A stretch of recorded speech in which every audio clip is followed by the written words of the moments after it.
Imagine your entire wall covered in flourishing plants even in a small apartment. Sounds impossible, right? For too long we've been told only specific plants thrive vertically, but what if I told you that's a myth? Get ready to challenge everything you thought you knew about vertical gardening. Vertical gardening has exploded into the mainstream like wildfire, and honestly, it's not hard to see why. Walk through any trendy neighborhood, scroll through Instagram, or visit a modern office building, and you'll spot these living walls everywhere. The promise is intoxicating. Transform any unused vertical space into a productive garden, maximize your growing potential in minimal square footage, and create that Instagram-worthy green paradise you've always dreamed of. The marketing makes it sound effortless. Grow anything, anywhere, the advertisements proclaim. Urban dwellers with tiny balconies are sold on the idea that they can cultivate the same variety of plants as someone with acres of land, just by thinking vertically. Small space gardeners are told that orientation doesn't matter, that plants are simply happy to grow in any direction you point them. But here's where reality starts to diverge from the glossy promises. After years of experimenting with vertical systems and watching countless gardeners struggle with failed attempts, it's time we had an honest conversation about what vertical gardening can and cannot deliver. The truth is more nuanced than the one-size-fits-all solutions being peddled online, and understanding these nuances will save you time, money, and a lot of frustration. Let's start with the plants that seem born for vertical life. Vining tomatoes are absolute superstars in vertical systems, naturally climbing and spreading with vigorous growth habits that make them seem almost eager to reach skyward. Their strong stems and natural tendency to search for support structures mean they adapt beautifully to trellises, towers, and wall-mounted systems. Similarly, strawberries thrive in vertical arrangements, with their compact root systems and cascading growth pattern that actually benefits from the improved drainage that vertical systems typically provide. Herbs like basil, oregano, and thyme also excel vertically because their Mediterranean origins have adapted them to well-draining conditions and they don't require deep root systems. These plants actually perform better in the controlled environment that most vertical systems provide, with consistent moisture levels and protection from soil-borne pests. However, the struggles begin when we try to force plants into vertical systems that simply weren't designed for this orientation. Take lettuce, for example. You'd think something as simple and common as lettuce would be a no-brainer for vertical growing, right? Wrong. We discovered this the hard way during our extensive testing. Lettuce, despite its shallow root system, requires consistent, even moisture distribution and tends to develop bitter flavors when stressed by uneven watering or temperature fluctuations common in vertical setups. The core issue lies in understanding specific plant characteristics that determine vertical success. Plants with naturally fibrous, shallow root systems generally adapt better than those with deep taproots. Crops that prefer well-draining conditions typically outperform those that need consistently moist soil. Most importantly, plants that can handle some degree of stress and environmental variation will always outperform those that require precise, stable conditions. The science of vertical gardening reveals why some plants thrive while others struggle, and it all comes down to three critical factors: light distribution, nutrient delivery, and root architecture. Light distribution in vertical systems creates inherent challenges that don't exist in traditional horizontal gardens. In a typical vertical setup, plants at the top receive significantly more light than those at the bottom, creating a gradient that can stress lower plants and cause uneven growth patterns.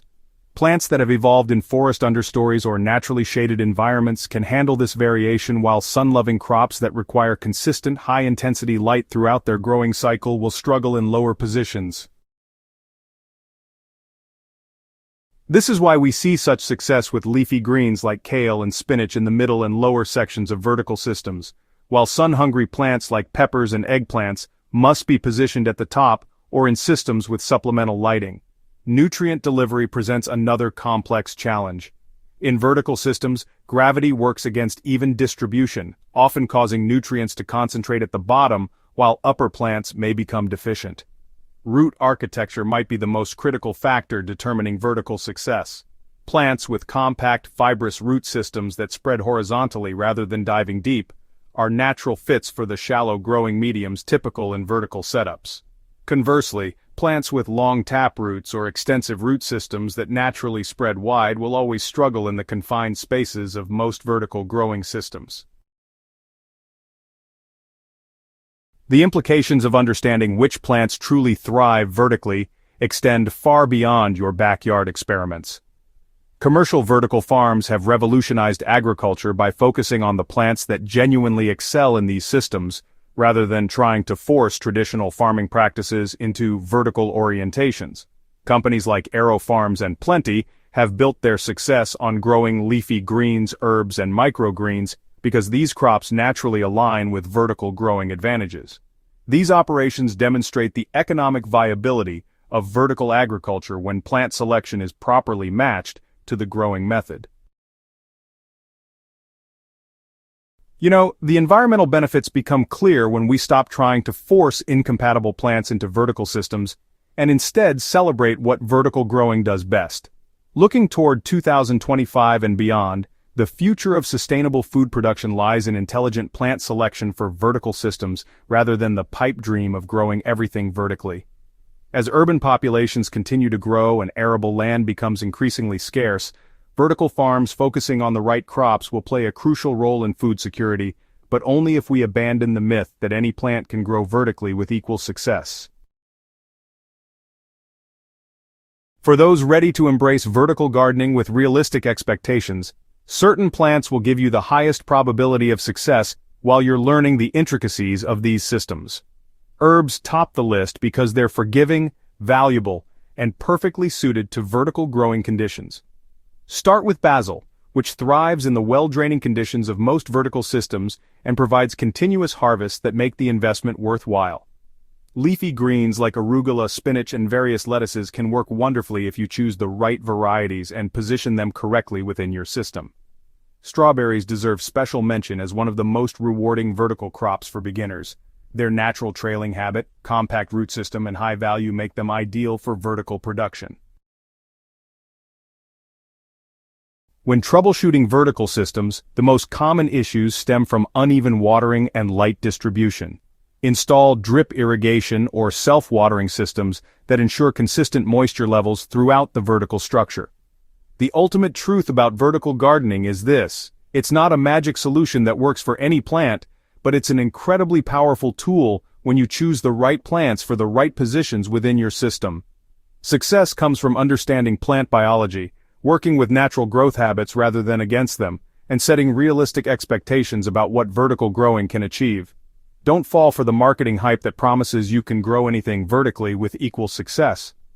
Instead, embrace the plants that truly thrive in vertical systems, and you'll discover that vertical gardening can be more productive, more sustainable, and more rewarding than traditional gardening methods when done correctly.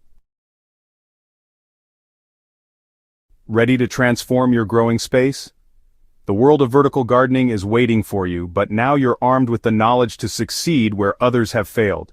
Remember, the secret isn't trying to grow everything vertically, it's choosing the right plants for vertical success and positioning them properly within your system.